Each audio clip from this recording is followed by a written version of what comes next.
guys! Happy Sunday! Palabas kami ng bahay ngayon kasi pupunta kami dun sa malapit na bilihan ng mga damit dito sa amin, yung Shimamura kung tawagin, no? Maghahanap kami ng mga damit na pwede naming dalhin dun sa aming nalalapit na bakasyon. 5 tulog na lang and 4 na araw. And also, nag-order ako kanina.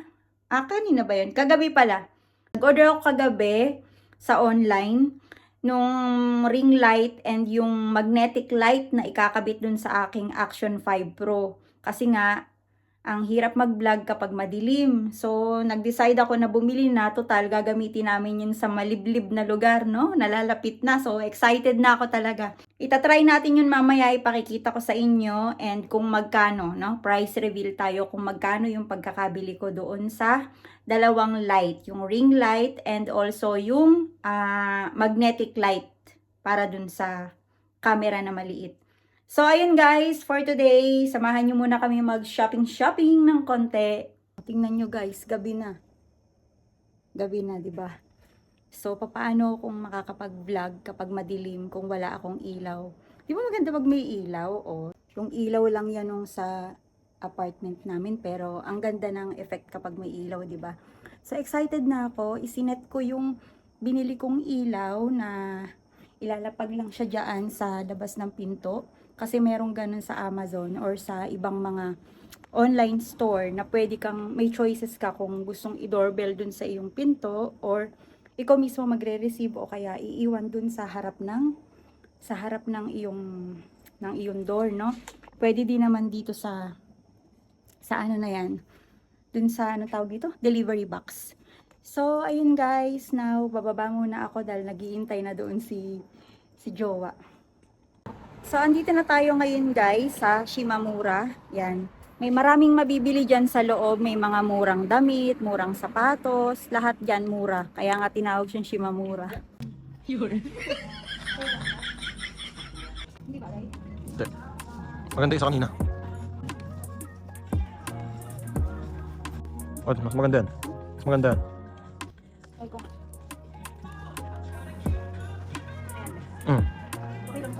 Yan. So, ayan guys, at nakabalik na nga kami galing dun sa aming pamimili kanina. At ayan, guess what? Dumating na. Dumating na yung in-order ko sa online. So, bubuksan natin ngayon at pakikita ko sa inyo kung ano ang itsura at quality ng aking binili. So, ayan nga guys, dumating na yung in-order natin sa online. So, i-open na natin siya para makita natin yung nandun sa loob. Nakita ko to kasi sa sa review niya, nasa 14,000 yung kanyang mga reviews. Syempre, hindi naman lahat yun magaganda, no? Pero tinry ko pa rin siya kasi ang daming bumili. So, ayan. Wala pa, hindi pa yan nabuksan, guys. Ngayon pa lang. Tingnan natin. Uy, dali naman tanggalin ng tape nito. Hindi na kailangang ano-anohin. Wow! Uy, ang laki. UV size. UV size. Tapos, yung maliit na, ayan, yung para doon sa ating Action 5, ito siya. So, mamaya na natin to, last natin to. So, ito yung ring light. Oh, ha? Diba? Ang laki niya. Yung ring light, tapos yung kanyang stand, yan. Parang tripod, and yung kanyang mga yung mga kabitan, yan, yung pangkabit niya, mga screw. Yun. So, huwag na tayo magpatumpik-tumpik pa. Buksan na natin to. Yan! Uy, mabigat siya guys. Para siyang heavy duty something. Parang ganon. Teka lang ha. Try natin kung paano. Bigat siya, uy Mabigat siya. The problem is, mahina ako sa mga assemble na ganyan. Uy, may instruction naman pala. Uy, meron din siyang kasamang remote. Ayan remote. Asan na yun? Ay, may remote nga. So, ayan. Meron siyang para sa iOS, yan, and sa Android. Yan. Ang tornilyo, Besi. Yan, 3 siya. And itong kanyang ring light. Akala ko dun sa picture, no? Sa picture dun sa Amazon. Akala ko 3 yung ilaw. Yun pala, ay 5 yung ilaw. Yun pala, isa lang yung kanyang ring light pero 5 kulay ang pwede. 5 kulay yung magagawa. So, ayan guys, nailabas ko na lahat. Dito sa kanyang ring light, mayroong pindutan dyan. Yung on and off. Tapos siguro itong plus na to is yung para para mabago yung kulay ng ilaw, no? Para mas lalo siya magliwanag or malesen. Dito sa negative naman, sa minus. This one, hindi ko pa siya alam kung ano, pero sige. May kasama din siyang charger. So, ayan guys, assemble muna tayo para makita natin kung anong itsura niya pagtapos. So, ayan guys, magpapatulong na ako. Medyo mahirap siyang i-assemble mag-isa.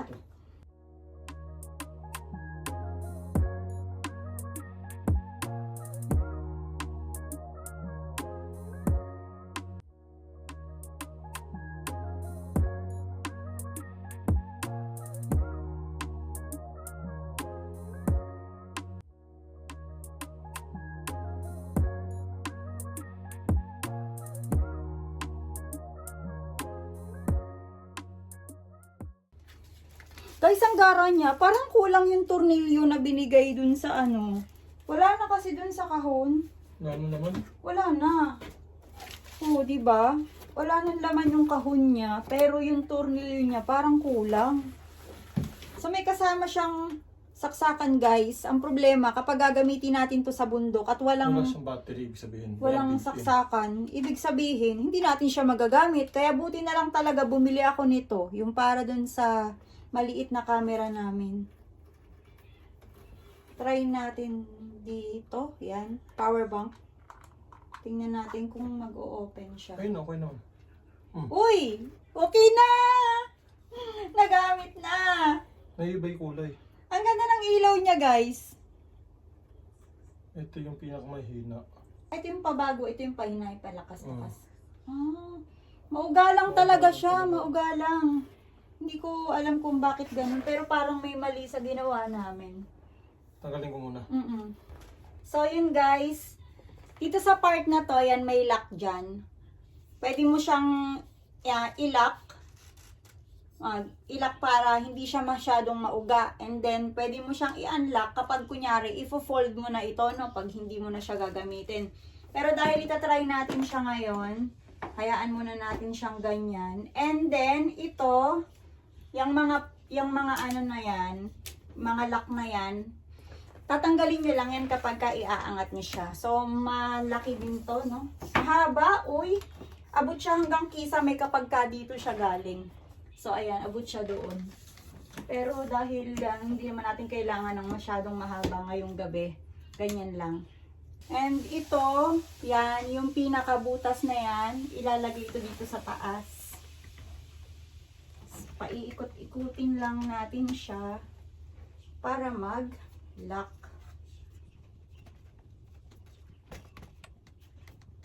So, ayan na. Okay na.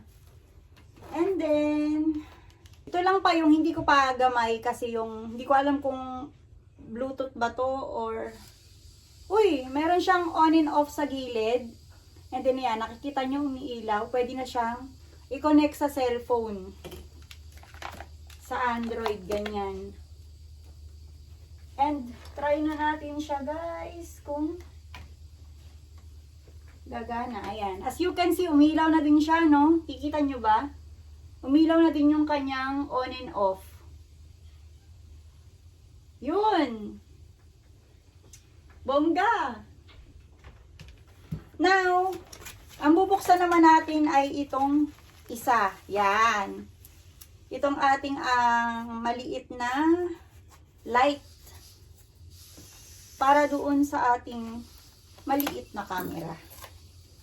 So ito, rechargeable din to, yung nakita ko sa review. Kaya madali siyang gamitin. Yun, hirap lang buksan. Diba yan? Ang hirap naman ng walang kuko, ha? Ayan. Open na. So, mayroon silang manual, instruction. And, uy, ang liit. Ang super liit. Hindi ganito kalaki yung nakita ko sa ano. Ano ba to? Parang laruan. Parang siyang laruan, guys. So, ang cute. Ganyan na ganyan lang siya. Sana maliwanag to para worth it naman yung bili ko. Ang pagkakabili ko dito, guys, sa yen ay 1,500 yen. Tapos this one ay for 3,900 yen. So, dahil may nakukuha akong points doon sa TikTok Lite kapag gumagamit ako at nanonood ako ng mga video, ikino-convert ko yun doon sa Amazon points. Ngayon, yung sa Amazon points na yun, yun yung pinambili ko dito. So, naka-discount ako ng 3,000, no? Parang ganun na rin yun. Tapos, naka-earn pa ako ng another points dahil bumili ako ng ganito at bumili din ako ng ganito. So, ayan siya, guys. Ayan ang itsura niya. Dito yung dinidikit dun sa magnet. So, papakita ko sa inyo, kukunin ko lang yung aking Action Pro. So, ayan siya, guys, yung ating Action Pro. Dito sa gilid niyan, kung natatandaan nyo, sinabi ko ito ay magnet. Pwede kang magdikit dyan ng anything na magnet, no? Ayan, like that. O, tingnan mo. Ayan, o. Diba? Very easy to use. Ang hirap lang niyang tanggalin. Meron din siyang kabitan. So, pag kailangan mo siyang ilagay dito, kailangan mong pindutin yung magkabilang gilid. Ayan, o. Para siya mag-swak doon sa pinaka lalagyanan na yan. Magnet to, itong part na to. So, ayan siya, guys. O, di ba ang kapit niya? Oh. Yan. Teka lang, wait. Wait lang. Medyo nangangapa pa ang lola nyo. Ayan, o. Oh. Kahit ialog-alog mo yan, guys, hindi yan malaglag.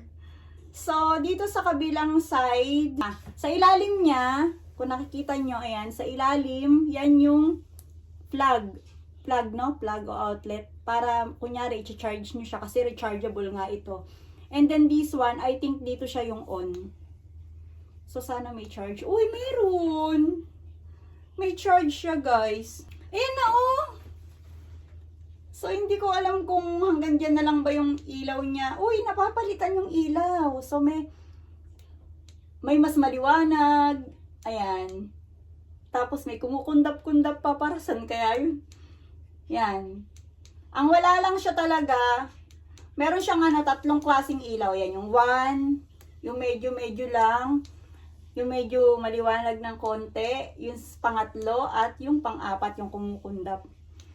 Wala lang siya yung ganitong kulay, yung warm white ba ang tawag dito? Ito kasi, 5 kasi ang kulay nitong nung ring light. So, ayan guys, nakakatuwa. I-try nating i-on itong ating Action Pro. Yan, naka-on na siya. So, ganyan siya kapag may ilaw. Hi! Tinlakasan natin yung ilaw niya. Yan yung pinakamalakas. Ano guys, maliwanag ba? Nakikita nyo ba kung maliwanag ba siya? Nakatuwa kasi pwede na natin tong magamit.